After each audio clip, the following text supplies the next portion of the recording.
Hey, everybody. Thank you so much for tuning in for this episode of The Archive. My name is Godric Gray, and we're doing something a little bit different today. I am going to be doing an archive episode by myself and going to be live streaming it onto Facebook for the first time. So going to be working with some technical difficulties, trying to figure things out, figure this stuff out before I bring another guest on. But I've had a few people throughout my time here. I've been doing, man, it's almost, I think we're up to like almost 20 episodes of the archive now. People have asked me to answer some of the questions that I have asked my guests. So that's what I'm going to do today. I've got my questions pulled up over here on my second monitor of some of the questions that I go through with my guests. And I'm going to kind of be posing them to myself, but then also kind of replying and answering to them. And we'll see how this goes. Again, something a little bit out of the ordinary, but my goal long-term for this is to maybe, if certain guests are okay with it, coming on and doing live things like this, doing the archive live and then doing the post-production afterwards as well. So if you are tuning in live here, I'm not watching my Facebook or anything like that. So if you're leaving comments, I won't be able to see it. But I'm going to go ahead and jump in to my questions and we'll get started. So the first question that I always ask all of my guests is, did you do anything LARP related before LARPing? And the answer for me for that one is Dungeons and Dragons and video games were about my only real foray into the LARP world. I started playing Dungeons and Dragons in middle school and played it all through high school and college. And other than that, there wasn't really much other nerd adjacent things. For me, I guess I did play Magic the Gathering quite a bit. But a big thing for me was video games. I love Elder Scrolls. I love the Fallout series, Star Wars Knights of the Old Republic, the original ones, not the MMO. And those games, the storytelling aspects of the games are what got me into D&D. And then D&D kind of got me into LARPing. And so that was kind of my foray, my entry into it. As far as sports goes, I was semi-athletic. I swam in high school. I played ultimate frisbee in high school and college and really enjoyed those, but nothing super competitive or on any of the official sports teams or anything that would give me a leg up coming into Amtgard. But how I got into LARP, it was actually pretty funny. I was in college freshman year, and my roommates and I just started looking up videos of LARPs on YouTube. Found a couple of videos of people making Amtgard DAG weapons, and we just kind of went to town. And there were 4 or 6 of us that would play in our hallways or, play out in the common areas of school. And we didn't have any clubs or anything like that. And so we would do that, and it was a good time. But I didn't really think too much of it. And then I went back to Indiana that summer after my freshman year, and some of my Magic the Gathering buddies at the card shop were talking about this LARPing thing. And it was pretty funny because that's what me and my friends have been doing in college. But I remember when I first started, it was people would ask, "Oh, are you LARPing?" My response would always be, "Well, yeah, we are, but we're not doing that like throwing lightning bolt stuff." We had seen the cringe videos on YouTube, and we weren't doing that, But I remember my friends, Keldar in particular, asked me if I wanted to come out and fight with him at Black Marsh, the park that they were starting in Lebanon, Indiana. And so I went out and just had a blast. I really, really enjoyed it. I was pretty good at it from the start. I was a young kid, athletic at that point. Really, really enjoyed the fighting part of it. And that was really what hooked me for a long time, was the fighting. That's what got me into it. And then slowly that evolved into a love for class gaming and battle gaming and the competitive natures. And then that led even more into the arts and science stuff. So for me, when I started, it was all about the fighting. And it was mainly because it was my friend group from the game store, from the card shop. And that's how I kind of got into it. And that was in the Kingdom of the Rising Winds at the Shire of Black Marsh. And it was actually kind of fun because the park had started in January, and I came in that summer. And so really we had all new players. We had, I think, one of the players had played elsewhere before, and then the rest of us were brand new. So we were all kind of learning it together, which was really, really fun. And I remember the first time we had real Amtgarders come and raid us, and we got to see what a 6th level class was and how people are actually supposed to play the game, and see real gear, real garb, and light weapons that weren't just PvC monstrosities, and it was really fun. It's what hooked me. And then pretty close after that, or pretty soon after that, I started entering into local level arts and science tournaments. And that's kind of what led me to an eventual love of competing in all aspects of the game, but in particular in the arts and science world. And from there, I started to play at Kingdom, started going to different Kingdom events, moved around a little bit. When I went to college, I was playing in Knoxville, Tennessee. And when we were down there, I got a few of my buddies to go out to the local Amtgard park a few times. And I remember specifically not being very good. And the local park there was a sword knight and his squires and his beltline mainly. We went out 2 or 3 times. And it was a ditch park, which I loved.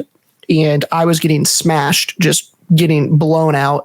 And I loved it because I was like, awesome, cool. I want to get better at this. But my friends from college who had never played before got real discouraged real quickly and stopped wanting to come out more and more. And so that they didn't want to drive out there with me. And I didn't want to make the 45-minute drive by myself to go play with these people that I didn't know. And so I didn't really play too much for 4 years in college. I would just play on breaks, and I would come to the events. I remember I would hit 2 to 3 events a year during that time, and I would play at when I was home for the summer, but didn't really get to play too terribly much.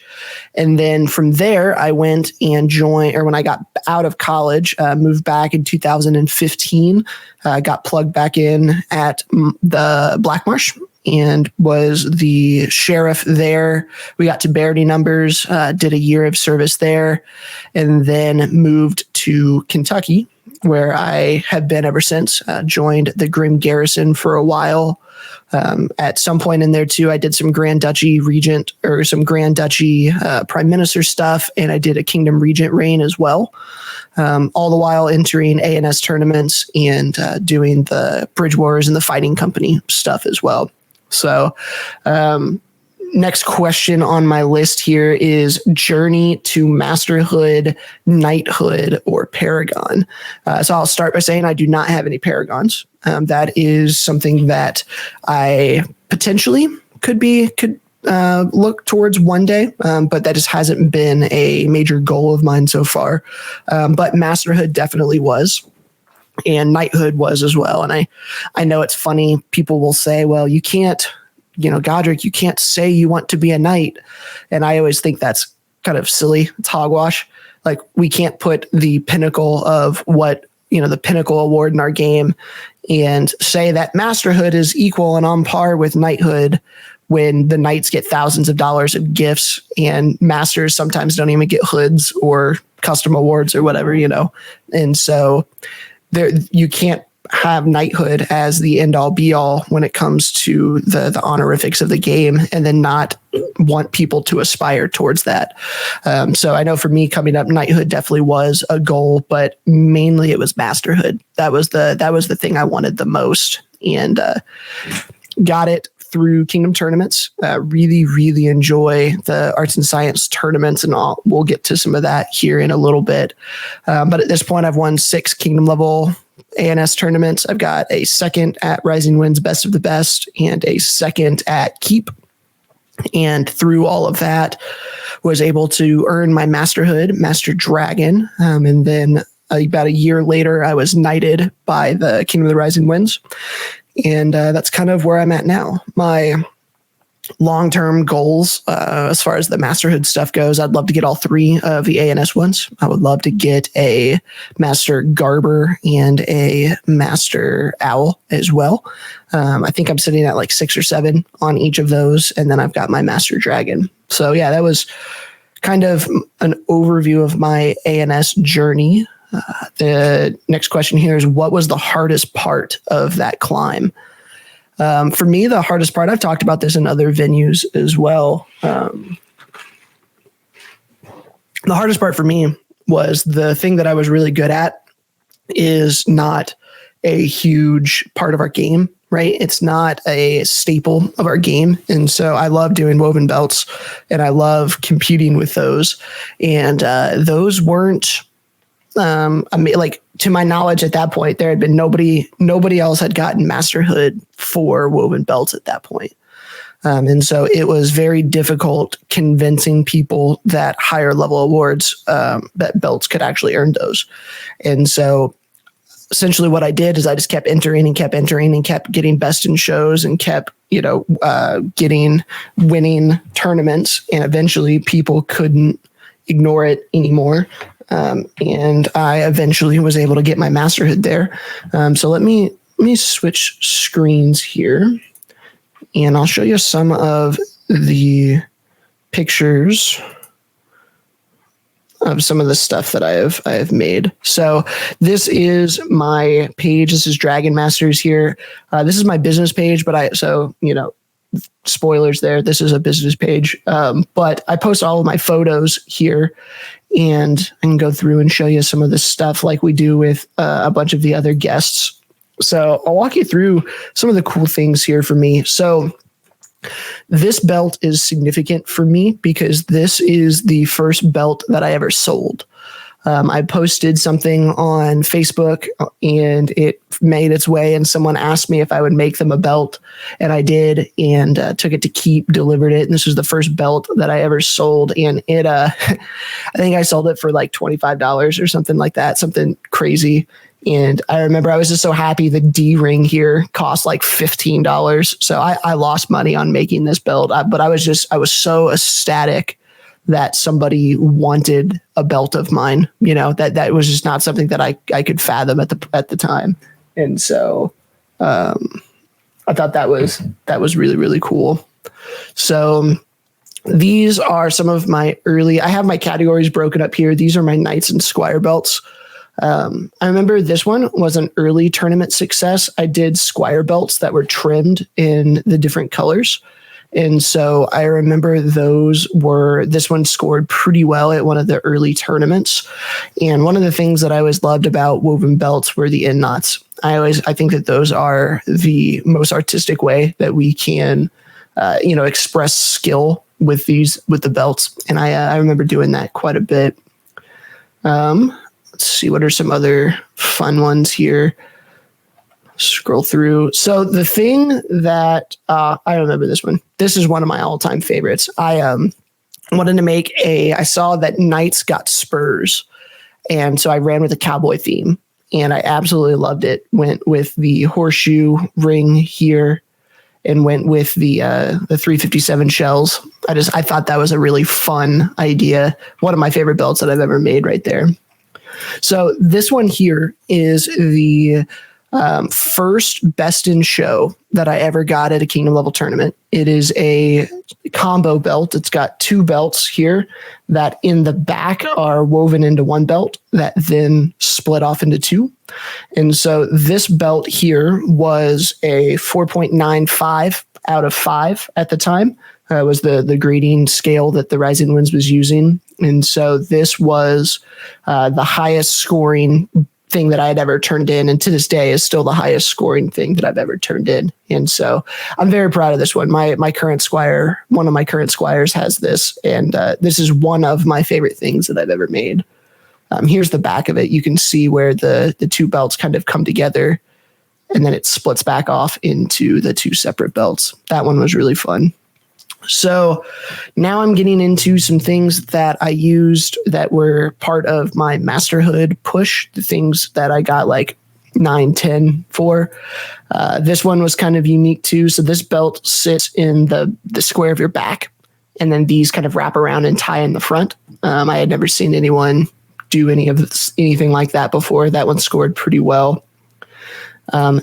This one was pretty neat. It was the fancy ring, but when you got to the back of it, I was able to get the letters in. This was something that I had been trying to do for a long time. I'm still not incredibly happy with it because it's not even, but this one scored very, very well. And this is part of my tournament that I won for Masterhood. I entered like 5 things, and that was one of them. So essentially everything else after that down here on this one have been things that I have made after Masterhood. This is a really good one. I like these. It's funny.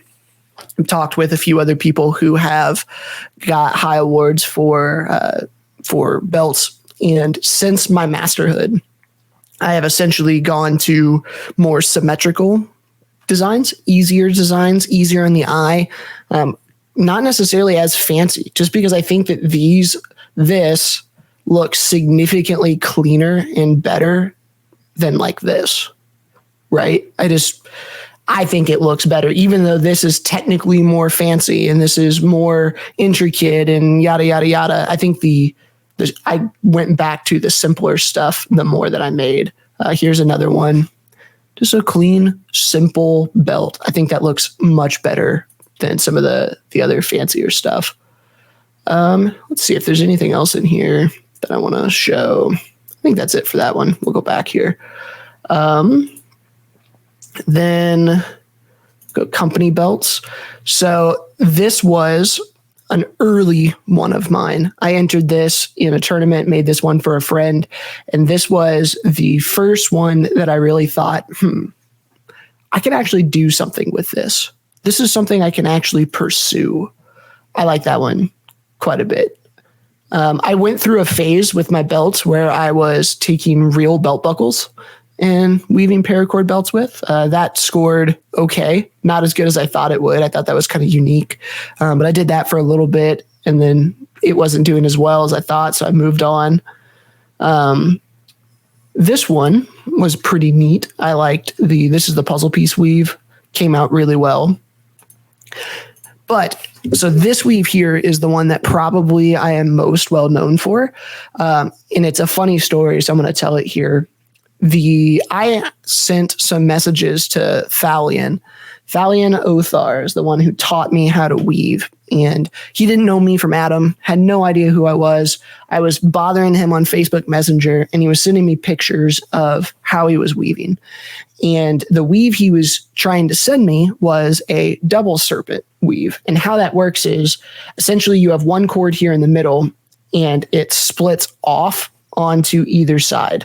And as you're weaving, you're sending 2 cords through, and they're snaking back and forth. Well, I couldn't understand that. So I just took 1 cord, hence the name single serpent, and weave 1 cord back and forth over and over and over again instead of 2. And that has now become one of the standard weaves in Amtgard, and the one that a lot of people learn on. And I quote made it up. Didn't really make anything up. Right? These finger weaving has been done for thousands of years, but brought it to Amtgard, and it was a mistake because I couldn't follow Thalion's instructions very well. So I always thought that was pretty funny. But this belt here is a ladder weave. This one, again, very clean. That one scored well. Let me scroll down here, and I'll get to some of the stuff that I made for Masterhoods. So this one is part of my Masterhood project. These were little flowers that I got off Etsy and glued and attached them on to the belt. And I was trying to just make things that were going to be different and going to be unique. And so that was one of them. This one's actually huge. I think this one scored me very, very well. So for a long time, people have always told me they don't like woven belts because they want the holes in them, like leather belts, so they can secure it, nice and tight. And I always try to figure out how to get those holes into woven belts. And so I went and got these little rubber grommets that you use for cars and wove them into the paracord belt. And so by doing that, you can use belt buckles with the actual rings here, like what you can use on every leather belt. And so that one was one of the quote innovative things that I did for my Masterhood project. And I had a couple of these belts that I entered. Was very pleased with that. And I was worried about how those little things were going to hold up. But this belt is being worn. This is probably 3 years old now, and none of those has popped out yet. So I'm pretty happy with that. This one was pretty cool. So I called this a camp belt. Essentially, this is a belt, and where these holes are, these sit on my hips, and I made a bunch of different things that could attach to them. And so as you're walking around, you could get a bunch of different things to hook to it. So, right. So here is a bottle that I had glass etched that hooks onto one side. This over here, I called a wampum. It's here. So this is the bottle, and it clips through there. And then glass etched the front. And then this is kind of this is a quick release from a horse bridle. And this is like a self-defense type of thing. This is just a hunk of metal down at the end. And so that clips on to the belt as well. And I had 2 or 3 other little things that would hook on there. And that scored pretty well. Let me see. All of these are recent. There's one thing in particular I'm looking for, but I'm not quite sure where it is in my albums. Is it this? Yeah, here we go. All right. So this sash is I think this was best in show for the tournament that got me my masterhood. So this is a healer sash. And what I did, these little guys here are for if the healer gets enchanted, they are pull tabs. So you can pull them out. I'm pretty sure I have a picture. Yeah. So these guys, you can grab those and pull it out, and it's got stoppers in the back. So you can show that you yourself are enchanted. And then I took another piece of cord and wove it around, and it kind of is like one of those underarm gun holsters, if you're familiar with those, to give another point of contact. And then down here, I've got these little loops, and this is where you can put all your spell strips. So the goal for this is, as a healer, I was always running around, and all of my sashes would get tangled and they would bounce around. And so I wanted something heavy, and then I wanted something that would be secure.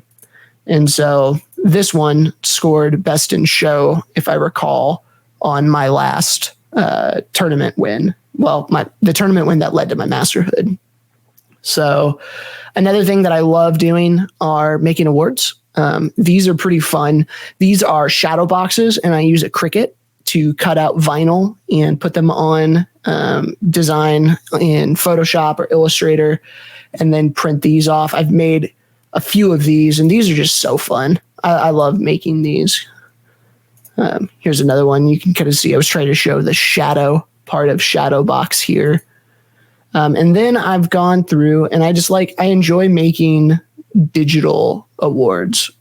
They're just a lot of fun for me. All of the stuff that I use is free to use images offline, and pull them in and make them special for the person that I'm making them for. I'll just scroll through a few of these here so you can see them.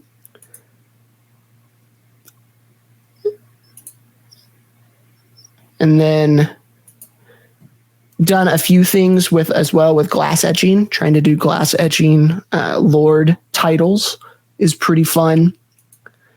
And, just doing some different stuff on the digital stuff is a lot of fun for me. This is probably my favorite thing that I've ever made.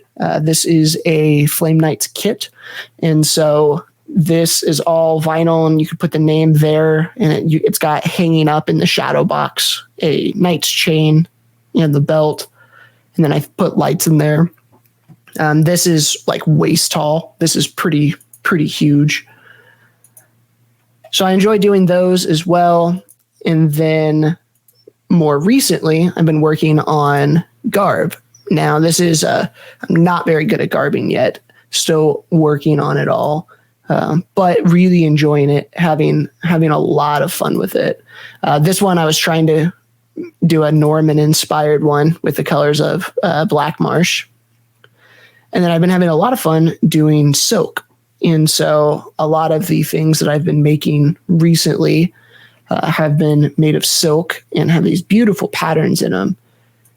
And so that's my recent stuff that I have been working on has been silk, and have been really fun. I've been enjoying that a lot, and it was great to get back into learning something new again.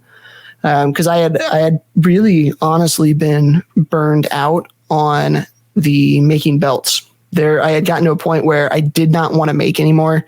I didn't even want to do commissions for him anymore. And by switching to something new, which was learning how to garb, it reignited the flame for me on how to even make belts and enjoy making belts again. So that's been pretty fun.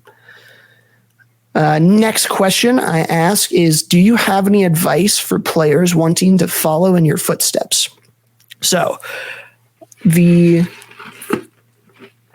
advice that I would give, max out your, I've said this before, if you've ever listened to me anywhere else, I shout this from the rooftops. Max out your local level awards before you go to Kingdom. If you're at a Shire, get to 3, then go to a local barony or duchy, get to 5 or 6 before you go to Kingdom. It's not worth it to go before that. Just max out your stuff. For me, I won my first Dragon Master when I had 3 awards, was my highest award. And it was frustrating to be winning kingdom level tournaments and slowly marching my way up. So advice that I can give anybody, and this is with anything, not just with woven belts, but max out your local level stuff before you start going to kingdom. Once you get to 5, 6, 7, then go to kingdom. Before that, it's not really worth it, if that makes sense. And then I talk about Old Guard. I wasn't really around for Old Guard. I guess I didn't say this in my intro. I started playing in like 2011 was my first sign in. So I was on the tail end of V7 into V8. So I don't really have any Old Guard stories or horror stories or positive stories. So I'll leave that one.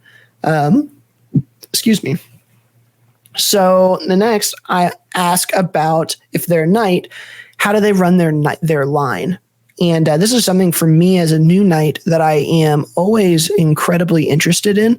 I love seeing how different knights have different perspectives on how to run their belt line. Some go really wide and some don't. Some only have one squire at a time. And what the purpose of man-at-arms and pages are differs from knight to knight.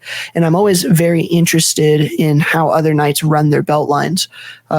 Because my knight, I was his only squire, and then he was the only squire of his knight. And so my grand knight, I guess, was the fount of our line. And so there really our belt line isn't huge. And so I look at, Alona's, or I look at Michael's, or I look at some of these more prolific people in our game that have 50 people in their belt line. And it fascinates me. It's something that I'm not used to. And so I always ask about that. So how do I run my line? I'm a bit more structured than most. I run on kind of a tier system with some internal incentives. So if you are in my belt line, I have put the color of belt that you have on is directly equivalent to your highest award in the belt that you are pursuing, or the masterhood that you are pursuing. So for instance, if you are a page, I have one page right now, relatively new player. He's just getting into everything and want to try and encourage and help him out as much as I can. Page is 1 to 3. And so if you have an order of the war or order of whatever, if you're trying to be a sword knight, order of the warrior, if you're roses, really from 1 to 3, you don't know what you want to do. So just do a little bit of everything. You're going to be a page belt in my line. But once you hit 4, and it's 4 through 6 is man-at-arms, woman-at-arms, whatever title you would prefer. And then you get the black and gray. And that provides for a little bit of internal motivation to push for the awards, to enter tournaments, because that's a big thing for me. And then once you hit 7 and above, you get a red belt. I run a little different in that I want my squires to take their own underbelts. And when my squires graduate, those underbelts go with them. I know some belt lines do it a little differently, but I encourage, like for me, I had 2 man-at-arms underneath me. And when I became a knight, those 2 became my squires. And so I think an important part of any belt line is the mentorship and the friendship that is involved there. And so as a squire, they're going to be getting poured into from me, their knight, but I also want them to practice teaching and practice pouring into someone else as well. And so not only are they getting, poured into from above, I want them to be pouring into the next people below them, their own ad-arms or their own pages, whichever they would prefer. And then ideally, when they graduate, they will take those people with them. And so my belt line is a little different in that way. I don't have a limit on how many squires I take. It's going to be whenever I get there, I guess I'll know. Currently I have 2, and I think that's plenty, but I could take 1 or 2 more if I wanted to. I just haven't found the right relationship there. For me, masterhood is a goal for all of my squires. If masterhood is not a goal, I don't want to give you a red belt. I know some knights have, forever squires or friend squires. I'm not particularly interested in that. I don't care if you don't want to be a knight. That doesn't bother me. But I want you to be good at the game. I want, if you have a red belt from me, it is signifying that if you're going to be in the gray line, that you're pushing for masterhood, in one way or another. And the knighthood part of that doesn't bother me too much. If you don't want to be a knight, that's cool. But I want my people to be pushing excellence in the game and ideally competing in some form or another. And 3 of our belts in the game, actually 4 of the belts now, I guess, get there with battle, sword, ANS, and crown all have competitions. It's really flame is the only one that's not. Let me pull up real quick. So there, a question I like asking as well. Do you approach beltlings, or would you like them to approach you? I am okay with either. I know some knights don't like to be approached. I know other people want people to show initiative and invite them. I'm good with either. For me, if you're going to be in my line, I want you to be learning and teaching. And if you think that is a good fit, if you want to learn, not just necessarily skills, but if you want to learn in general and then want to be a part of my line, if I think you're a good fit, I'll ask. But I do not take any offense whatsoever to people asking me for belts. It's not a guarantee by any means, but it is something that I will definitely consider. So that doesn't bother me either way. So next question is, what have I been doing recently? So a couple of things. I've gotten into sewing, like I said, gotten into garb, which has been a lot of fun. Learning to sew has been a beast of burden for me for a long time. It's something I've wanted to do. It's something that I have tried to do multiple times, and I always end up seeming to fail at it. I don't enjoy. I am enjoying it now, but I enjoy sewing, but not the sewing machine, if that makes sense. And I went over and hung out with Sir Declan, and he was kind enough to walk me through how to do everything one afternoon and just walk me through an entire tunic from start to finish. And from there, it really clicked in my head finally to have someone show me how to do it. And so that's been really fun. My park, we have started a new park in the last few months, and that's something I've always wanted to do. The idea, I was not on the ground floor when Black Marsh started. I didn't get to design the heraldry, or I didn't get to help do the name or anything like that. And that's something I always thought would be really fun. And so we're doing that now. Tyrant's Thorn, we've almost 6 months old. We'll be petitioning to join the Kingdom of Winter's Edge here shortly. So I'm getting pretty excited about that too. So that's been quite a bit of fun. As far as anything else recently, I haven't entered a tournament in 6 months. It's itching. I entered a couple online ones during COVID and won those, but I haven't been able to actually enter an in-person ANS tournament in a while. And I need to change that. That's been bugging me.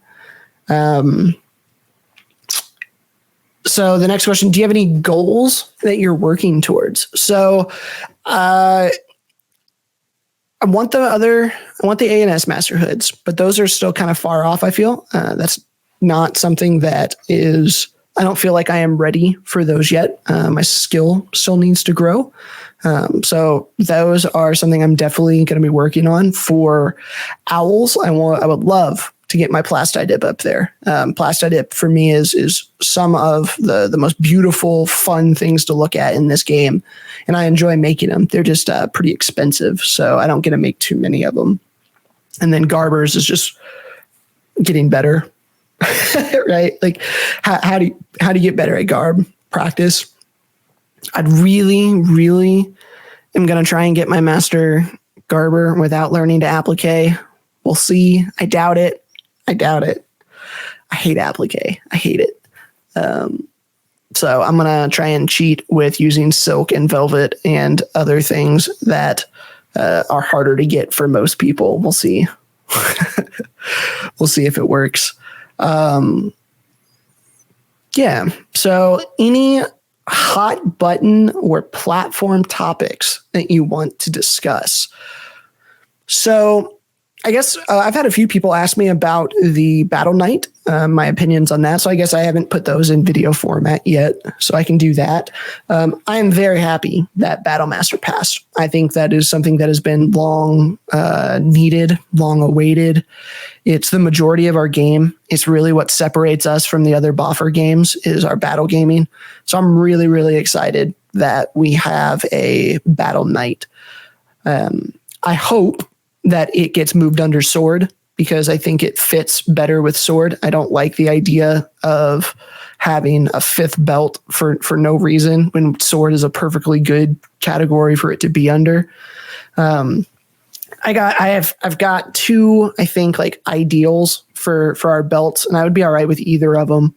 The first of which is Sir Smiley's idea that we should just have one knight, just one knight with 8, 9, 10, however many paths that we want. And it makes it a lot easier because if down the road we want to add another masterhood that leads to knighthood, we don't have to figure it which belt it's going to go under. We don't have to figure out, is this going to go under sword and then go through the cultural fight to get it there. If we just have one knighthood and a bunch of masterhoods to get there, it would be significantly easier. And you could still do the different trims on your belt if you want to, right? I'm a master dragon that's green, so I can still throw green in my belt. And if you're crown and dragon, you can throw green and gold in your belt too, and you could still get some really fun design elements there. So I think that's probably my first ideal. My second ideal would involve a major shift in the game, but I think it would be better and healthier. So I would prefer, if we can't do the one belt, 4 belts, but with 2 paths to each belt and only 2 paths. Or if we're going to do 3, all of them need to be 3. I feel like there needs to be an equal opportunity to get the same amount of paths to get to each belt. And so my ideal for crown would be crown, obviously, and I would move lion over to crown. For flame, I would then keep smith and rose. For sword, I would like sword in battle. And for for serpent, I would get rid of Garber entirely and change up the definitions of dragon and owl. I would make dragons off the field and I would make owls on the field. And if something can fall into both, let the person pick. I have always thought that it is very weird and very strange that Garber gets its own award. No other form gets its own, right? We don't have an armor award and we don't have a siege engine award and we don't have an order of the painter. Like we have Garber and it's just kind of there on its own. And I always have thought that has been weird. So I would prefer get rid of Garber, have dragons be off the field work and owls be on the field work, and let the person decide if there's something that can go between the two. And then each belt would have 2 different pathways to be able to get to it. And I think that would be significantly better than the system that we have now. So all that to say, with the Battle Knight, I'm very glad we have Battle. I think it is incredibly important to reward the uniqueness of our game. And I hope that it gets moved under Sword because it makes sense to be there. The only reason that it wouldn't be under Sword is because people don't want to address a cultural negative thing in our game about Sword. It is easier to let Sword be its own thing rather than fix the culture around Sword. So I hope they fix the culture around Sword. I think that's the healthier thing to do rather than kick the can down the road and not address some of the cultural issues around a very controversial thing in our game, I guess. So I would much prefer that. So let's see. Any other? Ooh, there is one other thing I want to do. I'm going to see if I can do this well with my camera here. I'm always talking about how I think that our awards should be given, the people making our awards, the actual scrolls like you see behind me, should be given not only dragons for their work, but should be given roses for their time and their effort into this. And most of the time when people make awards, they're doing it for free, they're doing it on their own dime. And they end up spending a lot of money on it. And so I'm going to take a minute here. I'm going to grab my camera and I want to go through the awards that I have on my wall and kind of shout out the people who made them. Because they're always here and you can always kind of see them. But I want to spend some time on it because I really, really value the people that make our awards. So let me grab this. We'll see how this works. See if I can get it to where you don't see my awful, messy room. So first up, this is my knighting scroll. This one was done by my knight, Sarah Navrin. I like this one a lot. It is a digital award, and it's pretty neat because each of those little panels right there represent someone or something in my journey. And there's a bunch of little hidden things that he put in there that I have found through the years. And has been pretty cool to be able to see all of that. So Sir Anavrin made that one. I really like that one. Now, this, let's see, can I get any closer? I can. Is my Masterhood scroll. Absolutely beautiful. This one is done by Keevil, Master Dragon, who should be, if I recall, getting knighted here pretty soon. Absolutely beautiful. That belt that I showed you earlier, she actually got the design for this off of one of the belts that I had made, which I thought was cool. Let's see. Can I get even further? So that one up there is my 9th dragon. That one was made by Midnight. I absolutely love that one. The detail that she put in, you can kind of see it up in the top right is the Phoenix of my kingdom. And she threw my company colors and my company logo in that one. I like that one quite a bit. And then this is my Count title. This one was made by Pip. Again, beautiful detail on this. Got the Phoenix of the Rising Winds, got my company cross on the right side, and the Crown of Thorns in the key row there is my personal heraldry. Just absolutely beautiful. And then this one down here, also made by Pip. This is my 7th crown. So I just wanted, it's important for me to spend a moment to recognize the people who oftentimes for some of this stuff don't get the recognition that I think that they should for the amount of work that they put in. There we go. So every time I get a custom award for anything, it can be just even a local level, like a local level non-noble title. If someone spent the time to make something for me, I'm going to put it on my wall. I absolutely love that stuff. And if you're watching this in your kingdom, you need to be recommending and pushing for the people who are making the awards in your game. Get them not only the dragons that in my opinion, that they deserve, but the roses for doing so. Same thing for your people who make the master's hoods. The same thing for the people who make the belts. Anything that your kingdom is giving out for free, that artisans are making for your kingdom should be getting roses. I would absolutely adore if we had flame knights who got their master roses through making these awards for people, because this is something that they are going to hang on their wall and that they are going to show to their friends and their family that are beautiful, beautiful pieces of art, and that should be rewarded. So that's really the big thing I wanted to say here towards the end. I ask quite a bit too as we wrap up. This is funny. Anything that my guests are selling or anything that they want to hype up, whether it's an event coming up or it's a product placement. So I'll do the same thing. Dragon Masters, you can go check it out on that website. I also am selling on Etsy again. So I have that up and going. Don't have any events that I'm running here soon. I don't think I have any classes coming up either, so nothing to plug there. Yeah. So this week with this episode of the archive was different. I hope it was beneficial for you. I just kind of quickly went through the list of questions that I generally ask my guests, and I know it's a little awkward, a little different than normal. But next week, I've got a couple of guests that I'm going to be filming episodes with over the next 7 to 10 days that I'm really excited for. So make sure you stay tuned for that. This has been the archive, where it's our goal to tell interesting LARP stories and preserve LARP history. I'm your host, St. Godric, and your guest this week, I guess, too, St. Godric. But until next time, I appreciate you watching. We'll see you later.